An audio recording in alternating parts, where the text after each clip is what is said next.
real stories of werewolves, of Dogman history, from your emails, illustrated and animated with the democratizing magic of machine learning AI.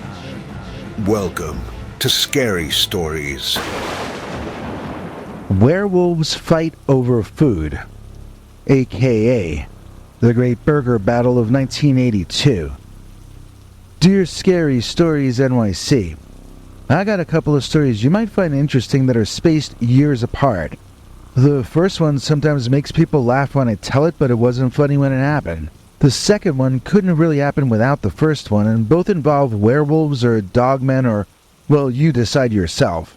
This first one is one of those stories that are going to get people leaving rude comments about how it couldn't possibly be true.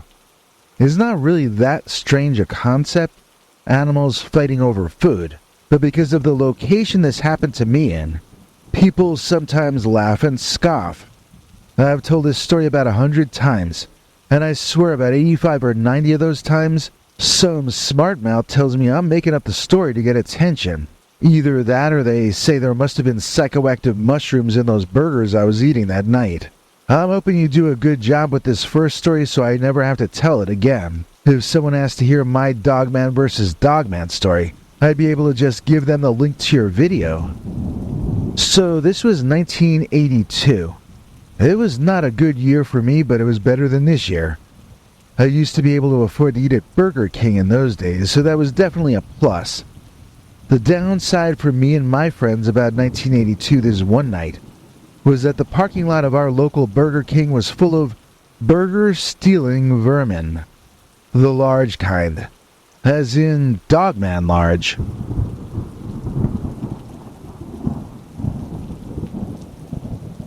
We had just started eating our burgers, and we were standing outside my friend's car in the parking lot, chatting and enjoying the cool night air, when we heard a low growl coming from the shadows.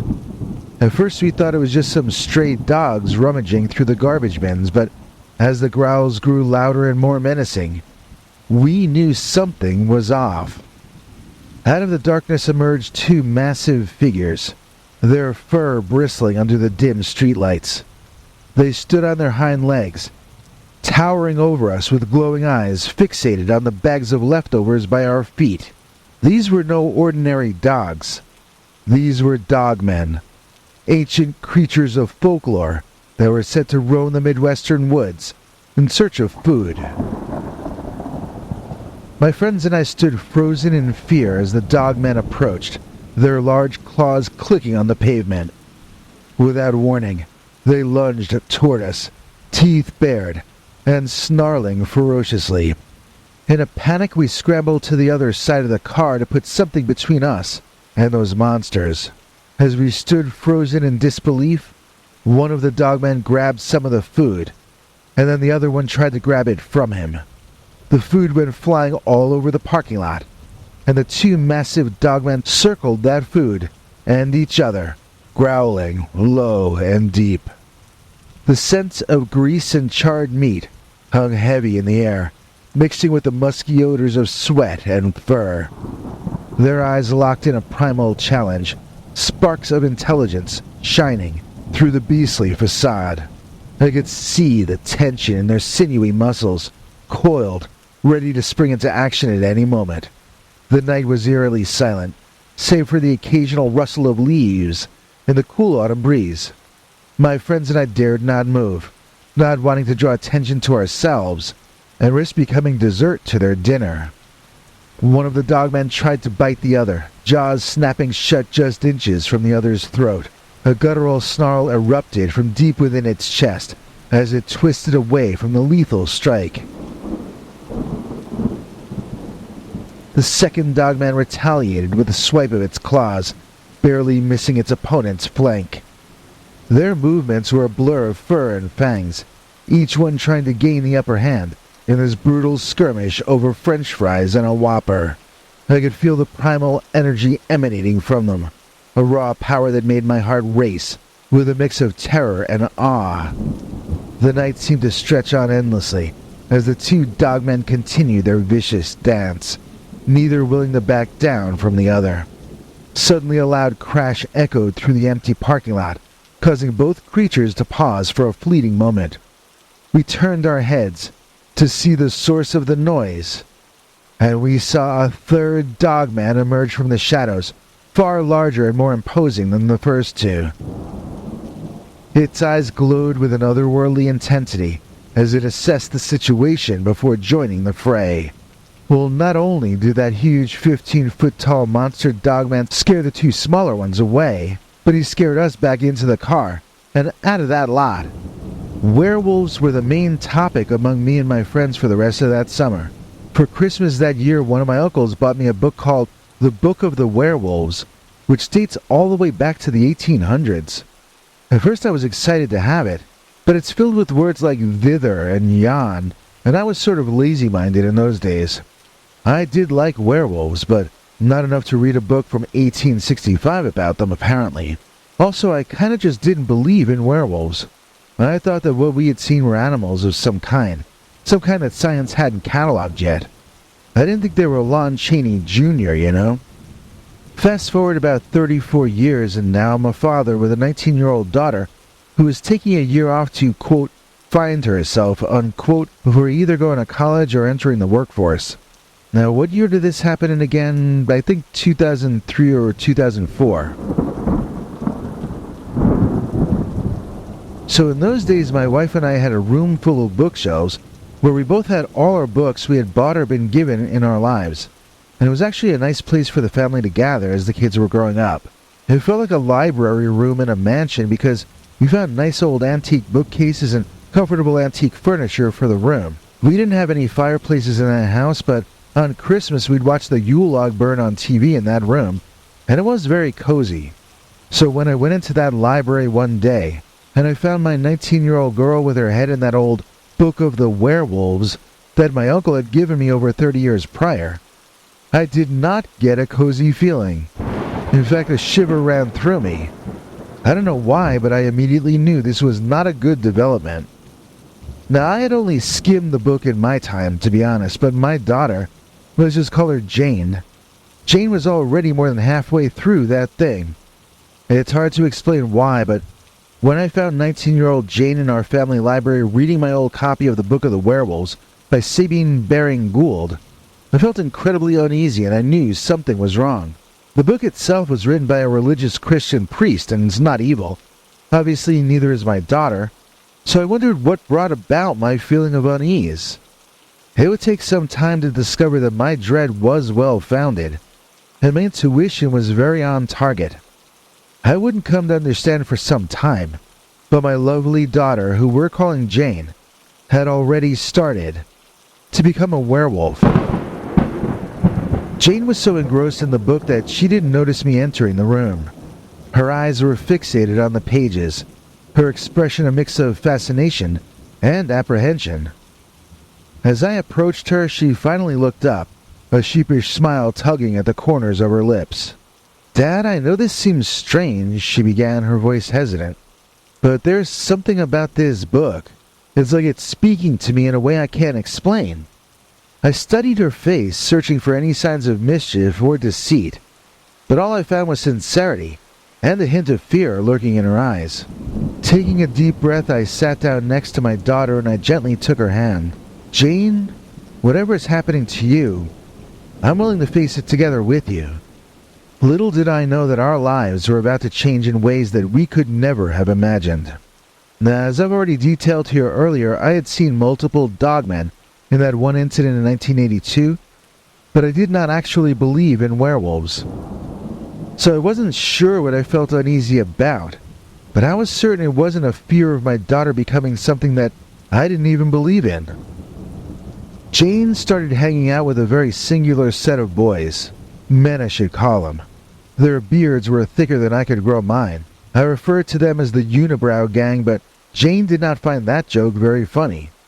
Jane's behavior over the next few months began to change in drastic ways after she fell under the spell of these bearded young unibrow men.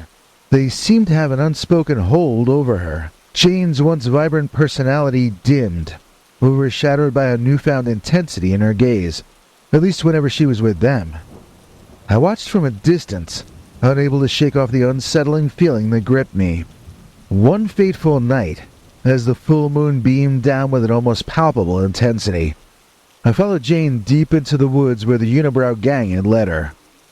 Hidden among the trees, I witnessed a scene that chilled me to the core.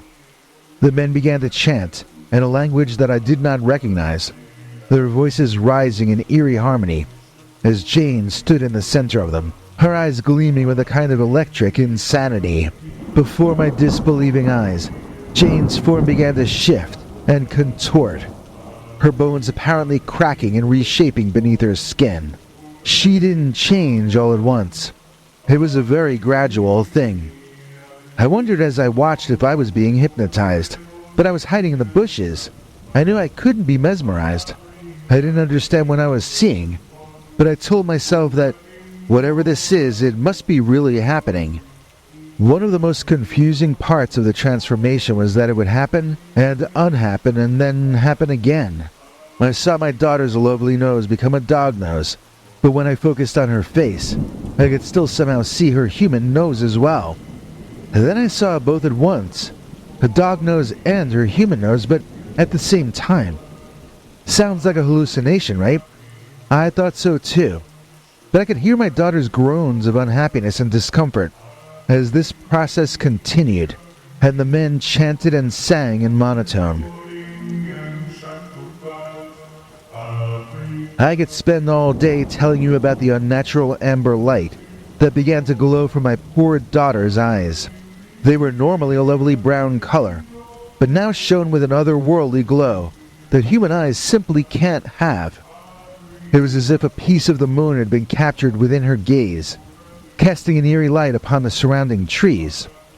The Unibrow gang seemed unfazed by this transformation, their chanting growing louder and more urgent as Jane's body continued to shift between human and beast.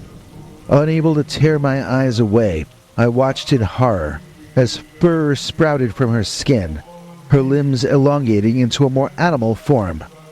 The men's voices reached a fever pitch, their faces contorted with a mix of reverence and hunger as they beheld the spectacle before them. The unnatural amber light that emanated from Jane's eyes seemed to pierce through the darkness of the woods, casting an eerie glow all around her. The chants of the Unibrow guys grew louder and more urgent, filling the night air with a sense of foreboding. Torn between the instinct to rush forward and protect my daughter and the overwhelming fear that gripped me. As Jane's transformation continued, her body elongated and twisted in ways that defied all logic. Fur sprouted from her skin, covering her in a dark coat that glistened under the moonlight. A snarl escaped her lips, no longer human, but a guttural sound like an animal might make. In a frightening convulsion, Jane grew a snout on her face, so that she began to look more like a demon from hell than the angel that her mother and I had raised. Slowly, incrementally, she was becoming a werewolf, a monster, and I could do nothing but watch. Let me describe in detail what it feels like to see this happening to your beloved daughter. The pain that tore through my heart as I witnessed my daughter's transformation was unlike anything I'd ever experienced. It was a mixture of disbelief, horror, and an overwhelming sense of helplessness. The very essence of who Jane was seemed to be slipping away, being replaced by a creature I couldn't even begin to comprehend.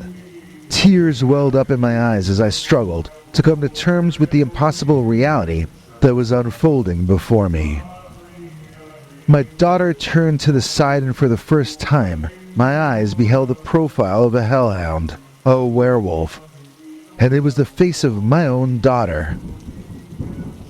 She looked like she was changing species, like she was becoming one of those animals I had seen fighting with each other over a Whopper and getting burger sauce all over their fur. She had become something less than human. She was giving up all the gifts that God bestows upon us. And now I was watching her devolve into some kind of a furry beast woman. I sobbed, but as quietly as I could.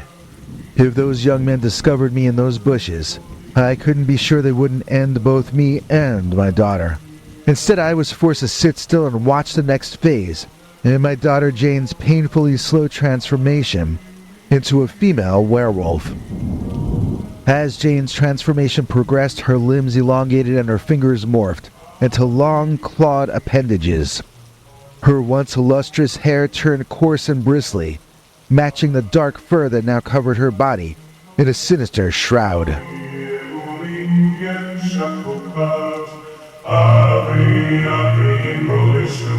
The unibrow gang's chanting reached a fever pitch, each syllable vibrating through the air, like a curse, binding my daughter to this monstrous fate. I wanted to scream, to run to her and hold her close, but I knew deep down that the Jane I had raised was no longer there. In her place stood a creature of nightmares, a being torn between human emotion and primal instinct. Her body bulked up, muscles shifting beneath her fur-covered skin. Her human features faded further into the background, replaced by the primal essence of the werewolf she was becoming. The unibrow gang's chants reached a crescendo, their voices rising in an otherworldly chorus, filling the dense forest.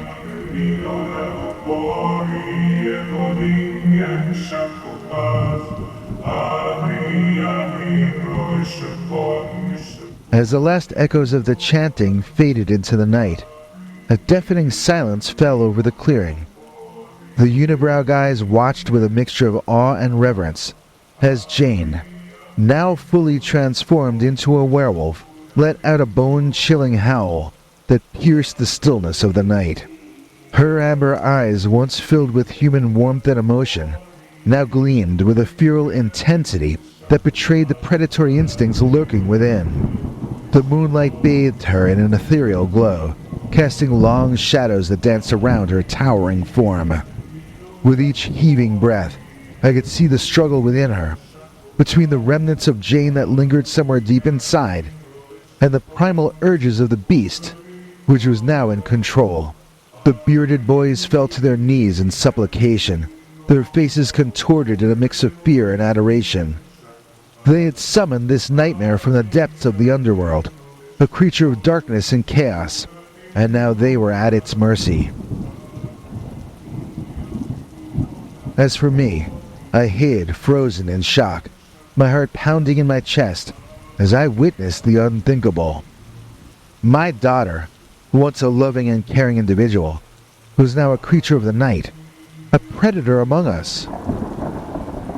The full moon continued to cast its haunting glow upon the scene before me, as if whispering its approval of the terrible transformation which I had witnessed taking place. The air was thick with the scent of fear and desperation, and it hung heavy in that forest. I didn't know what to do or how to react, my mind racing with 1,000 different thoughts and emotions. In the distance I heard the howls of other werewolves, a sound that echoed through the woods endlessly. I wanted to run into that clearing and save my daughter, but I would be trying to save her from her own decisions. And that isn't really something a parent can do. Not once your child is an adult, anyway. It's been almost 10 years since that night. My daughter is still pursuing this path in her life, and we've grown more and more distant. Honestly, I hate to say it, but I'm scared of her. She frightens me. She tells me that she would never hurt me or her mother, but hasn't she already? It's hard for either one of us to put our feelings into words since our daughter chose to become a werewolf. And so what started as a cryptid sighting of multiple dogmen ends with me realizing that my own daughter chose to become one of those animals. What kind of upbringing did we give her? All I know is we love her brothers and their families 10 times as much, now that we know what it's like to lose someone that you thought would always be there. I used to think of cryptids and werewolves as a fun hobby.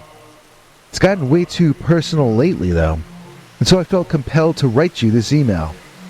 I hope you use it, and if you do, thank you for giving me this platform to get this off my chest.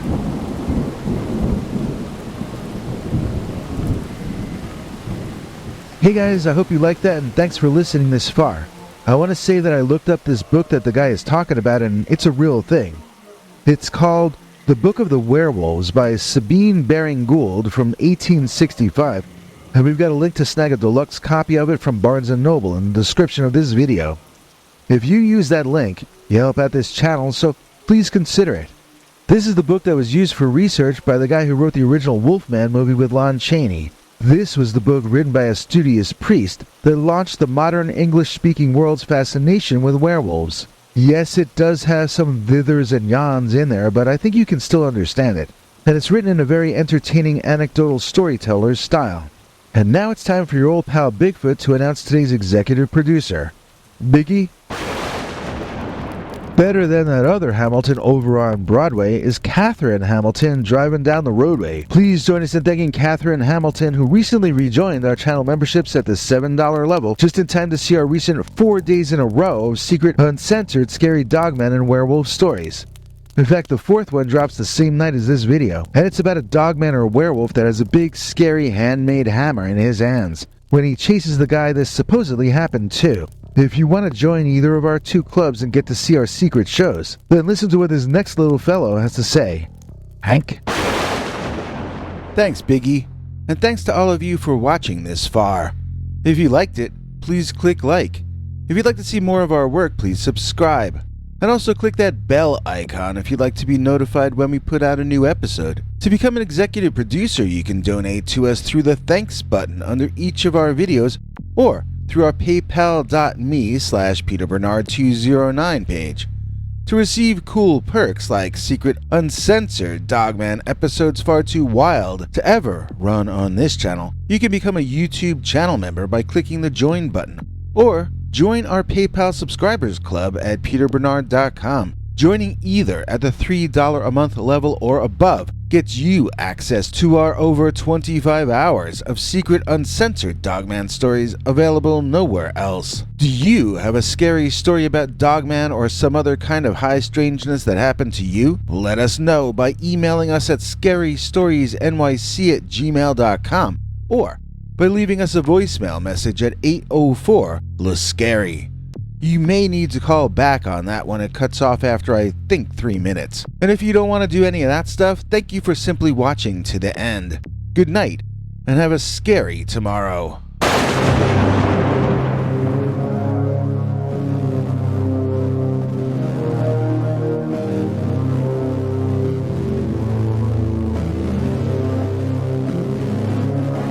Come back for more scary stories.